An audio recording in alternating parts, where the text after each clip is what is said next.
Potency or dilution of homeopathic medicine is decided by the percentage of medicine in the solute, and it exists in three different scales. The first is called the decimal scale of dilution. That is, the medicine is taken, 1 unit of medicine is diluted in 9 units of solvent. For example, 9 units of distilled water or alcohol. Then it is said to be first dilution. If 1 unit of that dilution is mixed with 9 units of alcohol once again, it is called the second dilution. If it is repeated a third time, it is called third dilution. This is called the decimal potency or decimal dilution, and it is also known as D or X. If we go to the pharmacy, we have medicines having D, 6D or 6X potency. That means 6 times diluted in decimal. Like that you can do 30 times or 200 times like that. This is 1 degree of dilution. There is a second degree or second scale of dilution which is called the centesimal. If you take 1 unit of medicine and dissolve it in 99 units of alcohol, it is called the first dilution of the centesimal scale. If you do it a second time, it is called the second dilution. If you do it 30 times, it is called 30 centesimal. Like that, 200 and 1 mil, that is 1000, 10,000, etc. Generally, if the pharmacist gives you in 200 without any letter marking after 200, it is understood as centesimal dilution. Sometimes it is also called marked with C, and sometimes CH. That is centesimal Hahnemannian scale of dilution. And there is a third type of centesimal dilution which is different from this. One Mr. Kwasakov, he began to dilute in the war field for military people. He also diluted in the centesimal scale, but since bottles were not freely available in the war field, he made a little alteration in the centesimal dilution. He established his own way of doing it. It is called 30K, 200K, 1 mil K, etc. K means Kwasakov dilution. There is another scale of dilution, the millisimal dilution. If you take 1 unit of medicine and dilute in 999 units of alcohol, then it is called the first dilution in the millisimal scale. Like that, you can do it 30 or 200 or 1000, any number of times, and use it under the name millisimal dilutions. Generally, these three are the type of dilutions that are available in homeopathy. The founder of homeopathy, Dr. Samuel Hahnemann, has given the first 2 dilutions and their uses. And in his last days, he discovered the millisimal potency also and gave it, but he had no time to give the use of the millisimal potencies. Now, some doctors are using the millisimal potencies also. The type of potency is useful in certain type of diseases. For example, the decimal potencies are useful when the disease is on the nervous and the physical planes. And also when the patient is very weak and not able to stand the action of the higher dilutions.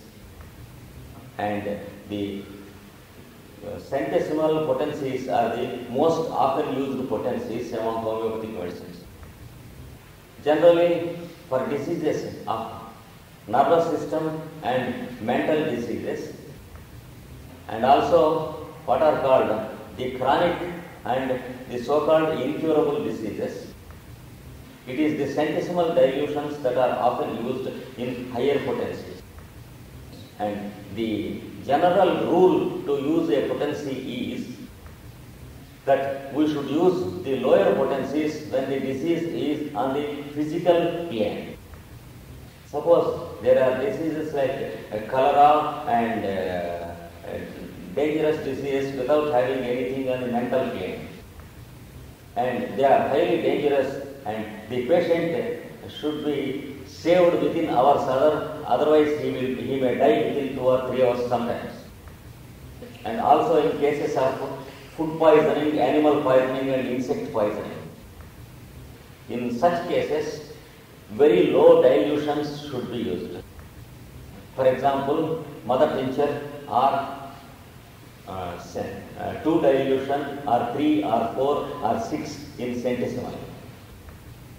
And more frequently medicine should be used, and more number of doses should be used before the patient recovers. And when the patient begins to recover, we should stop repeating the dose. So the rule is that if a disease is very strong only on the physical plane, you should not use the higher dilutions. You should use only the lower dilutions. That means he requires more quantity of medicine, because the lower dilution contains more quantity of medicine. And as the dilution increases, the quantity of medicine is less and less. And when the disease is of a deeper nature, the patient requires dilutions like 30 C and 200 C. And even then, the medicine should not be repeated in many doses. With the first dose, the patient begins to get better if the medicine given is a correct one. Then we should stop repeating the medicine and repeat only when the patient has a recurrence of the sufferings. We should do it until the patient completely is cured. But sometimes when the disease is still deeper, the 30th potency and lower potencies, they will work for some time and then they fail to work. Then you have to go to the higher next potency and use it until it fails to act. Even then you should not repeat if the patient is getting better. Like that, you can go to the next and next higher potencies until the patient is completely cured without any recurrence of his disease. So the general rule is, if the disease is on the physical body, we use the lower dilutions or higher quantity of medicine and more number of doses in more frequent repetition. And if the disease is of a deeper nature, we go to the higher potency. If the disease belongs to the senses and the mind, that is, for example, troubles of eyesight or hearing, etc., or on the mental plane, for example, irritability, anger, fear, depressions, nervousness, etc., we go to the higher dilutions like 1000. Then if the patient has purely mental diseases like insanity, then we have to go to still higher potencies, that is 10,000 and 50,000 potencies. This is how the potencies should be used. And no potency is dangerous when it is required. And if the repetition is too much and we do unnecessarily, it is dangerous. And if the lower potency is required, we should not use higher potency directly. Then it fails to cure. And the doctor is, the doctor misunderstands that it is not the medicine. And then he changes the medicine and creates complications. So when the lower dilution is required, higher dilution is not to be used. When the higher dilution is required, lower dilution does not work. So the doctor should use his experience to decide the dilution. But however, we can start with the lower dilutions and gradually go to the higher and higher dilutions. That is how they do. Yes, the verbal way of healing is a scientific basis, no doubt. The power of the subject which we introduce in conversation has everything to do with healing. And also the sound the healer uses while conducting conversations with the patient is also very useful. There is much truth in the system, but one should be a master in using his conversations and his sounds for healing. He should be a specially trained master, and then much benefit may be derived. We see miracles in some traditional people who cure like that. For example, there are families in India who cure like this through generations. And things like cobra bite and very dangerous scorpion bite are cured through this system most successfully in India. And in those who can do it, the subject has been mastered to such a degree that they do it through transference of persons also. For example, if a person has cobra bite and he is unconscious, if one telephones to the healer induces the person who is telephoning and asks him to go and shout in the ear of the person who is unconscious, and he suggests a few sounds to shout in the ear. And within half a minute or 1 minute, the patient wakes up and he is saved. This is our common experience among certain healers in India. And the same thing can be done to mental patients and nervous patients also. Among certain spiritual masters, they are able to induce God consciousness in the disciples within a few minutes sometimes. And sometimes there are people who heal even diseases on the physical plane within a few weeks with this power. My father was a great spiritual healer, and he healed cases of leprosy within 12 weeks or 15 weeks by conducting conversations with the patients. So it is a very good method, but it requires a proper training, and when they undergo training according to their past masters of healing, and if the healer also cares to be a spiritualist, cares to gain mastery over meditation and yoga, then only true cures can be done. But in the Occident, it is just in the beginning and experiments are being made now. But many people are trying to do it without a mastery over the subject. but that is inevitable in the early days of the introducing of any subject. And in course of time, it gains a scientific accuracy and efficiency. And there will be past masters in that dimension also. And my experience teaches me that there is much truth in the method of healing. The law of karma is always infallible and works with everyone in all planes of existence. No one is an exception to the law of karma. But karma exists in many levels.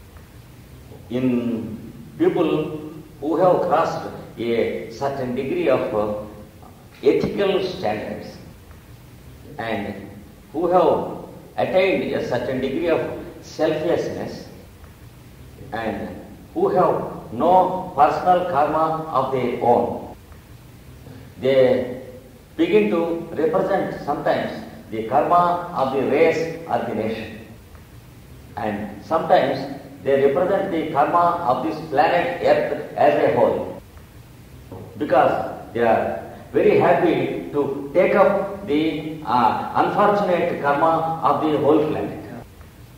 And the reaction of such an attitude will be on their physical body, because there is nothing else in them. If there is some psychological impurity, then they can receive on the psychological plane. But since great masters like Jesus and Mahatma Gandhi, they have nothing left on their psychological plane as their own karma. And what is left to receive the reaction is only the physical vehicle. So it receives the reaction, and they are never bothered about it, because the physical body is no loss when it goes away, and it is bound to go any day, and in the eyes of such people it is of no importance. In fact, they believe that they have gained much by losing a body. That is a fact, because they have gained much to the humanity of this planet by losing only a single body. That is their attitude, and that is the truth of karma with them. It is